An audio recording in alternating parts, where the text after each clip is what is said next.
ಮಾರುಕಟ್ಟೆಗಳನ್ನ ಮೇಲ್ದರ್ಜೆಗೇರಿಸುವುದು ಬಿಡಿ. ಮೊದಲು ಮಂಗಳೂರು ಮಹಾನಗರ ಪಾಲಿಕೆಯ ಬಿಜೆಪಿ ಆಡಳಿತ ಸೆಂಟ್ರಲ್ ಮಾರುಕಟ್ಟೆ ಸಮಸ್ಯೆ ಬಗೆಹರಿಸಿ ವ್ಯಾಪಾರಸ್ಥರಿಗೆ ಅನುಕೂಲ ಮಾಡಿಕೊಡಲಿ ಎಂದು ಮಂಗಳೂರು ಪಾಲಿಕೆಯ ಹಿರಿಯ ಸದಸ್ಯ ಶಶಿಧರ ಹೆಗ್ಡೆ ಸವಾಲೆಸೆದರು.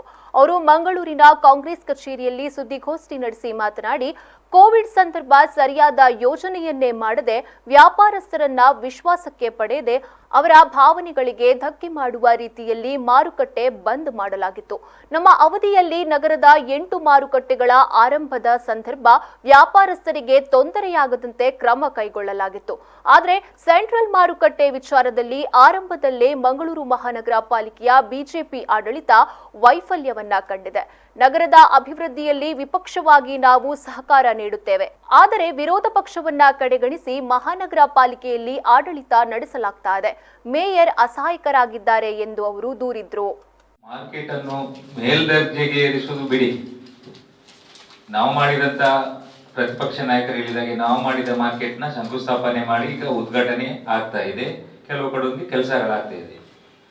ಇವರು ಸುರುವಿಗೆ ಸೆಂಟ್ರಲ್ ಮಾರ್ಕೆಟ್ ಅನ್ನು ಸರಿ ಮಾಡಲಿ, ಮತ್ತೆ ಬೇರೆ ಮಾರ್ಕೆಟ್ ಅನ್ನು ಮೇಲ್ದರ್ಜೆಗೇರಿಸಲಿ.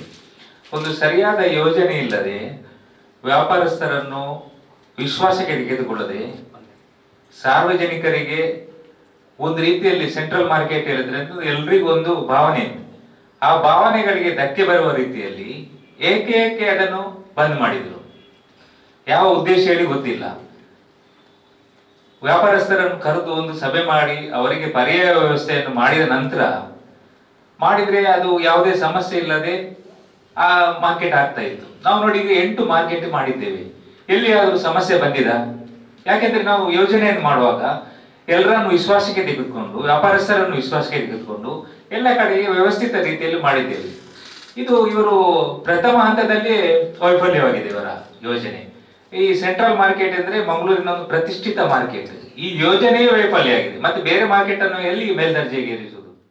ಸುದ್ದಿಗೋಷ್ಠಿಯಲ್ಲಿ ಮಂಗಳೂರು ಪಾಲಿಕೆ ವಿರೋಧ ಪಕ್ಷದ ನಾಯಕ ಅಬ್ದುಲ್ ರವೂಫ್, ಮಂಗಳೂರು ಮಹಾನಗರ ಪಾಲಿಕೆ ಸದಸ್ಯರಾದ ಪ್ರವೀಣ್ ಚಂದ್ರ ಆಳ್ವಾ, ಎಸಿ ವಿನಯ್ ರಾಜ್, ಅಬ್ದುಲ್ ಲತೀಫ್, ನವೀನ್ ಡಿಸೋಜಾ ಮೊದಲಾದವರು ಉಪಸ್ಥಿತರಿದ್ದರು.